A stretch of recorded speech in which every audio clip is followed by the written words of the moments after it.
बिस्मिल्लाहिर्रहमानिर्रहीम। अस्सलाम वालेकुम students, welcome to learning with Rizwan. और आज हम चैप्टर 8 जो है वो स्टडी करने जा रहे हैं, that is stopping by woods on a snowy evening.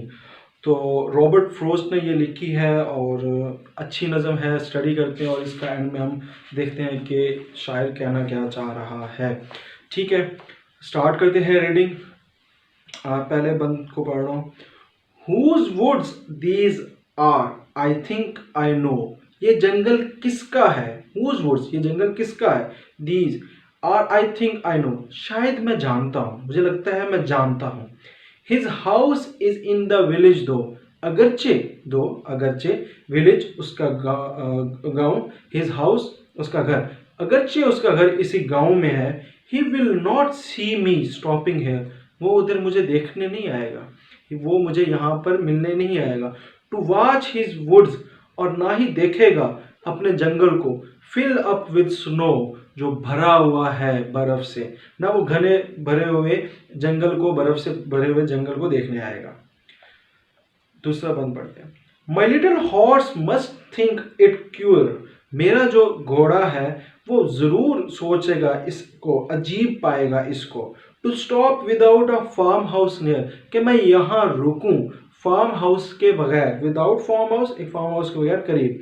Between the wood and frozen lake, किसके दरमियान जी? एक जंगल के दरमियान और ऊपर से दूसरी एक जमी हुई झील के दरमियान।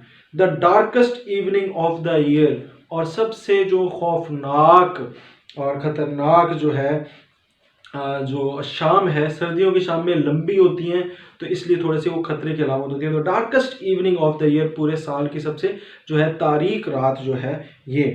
ही give his harness bell a shake, और इसका जो घोड़ा है वो हार्नेस बंधी हुई बेल्स, जो घंटियां हैं, उसको हिलाकर मुझसे कह रहा है, वो हिलाता है। टू आस्क, तो पूछता है। If there is some mistake, क्या यहाँ पर कोई मुझसे गलती हुई है। The only other sounds the sweep, और उसके अलावा जो मुझे आवाज़ स्वीप करती है, मेरे कानों के पास से गुजरती है, वो किसकी है? ऑफ ईजी विंड, एक खामोश जो है हवा के साथ, एक सरसराती हुई हवा के साथ। एंड डाउनी फ्लेक्स, और जो वो बर्फ़ बूंदाबारी हो रही होती है, हल्की हल्की बर्फ़ गिर रही होती है, बर्फ़ के नरम गालों की तरह। सिर्फ वो दो आवाज़ें मुझे इस घोड़े की बैल के साथ सुनाई दे रही हैं। एंड देन आखिरी पैराग्राफ में वो क्या कहता है? द वुड्स आर लवली, ये जो जंगल है बहुत खूबसूरत है। डार्क, तारीख है। एंड डीप, और घना है। बट, लेकिन, आई हैव प्रोमिसेस, मेरे कुछ वादे हैं।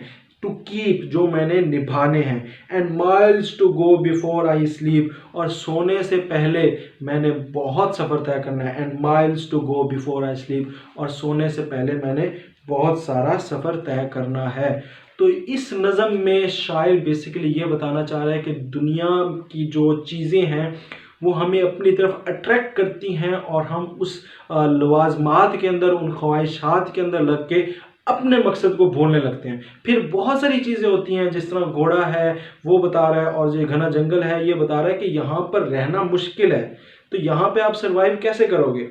तो वो चीज़ें जो हैं आपको बताती हैं, और फिर आप अपने मकसद की तरफ फोकस होते हो और डिटर्मिनेशन की तरफ फोकस होते हो और आगे बढ़ते हो। इसी तरह अगर हम इस नज़म को इस पहलू में ले जाएं कि दुनिया बिल्कुल आर्जी है, इसकी लवाजमात, इसकी ख्वाहिशात, इसकी जो अट्रैक्शन है वो सारी की सारी जो है वो फ़ानी है, और इन द एंड आपको मिलना क्या है?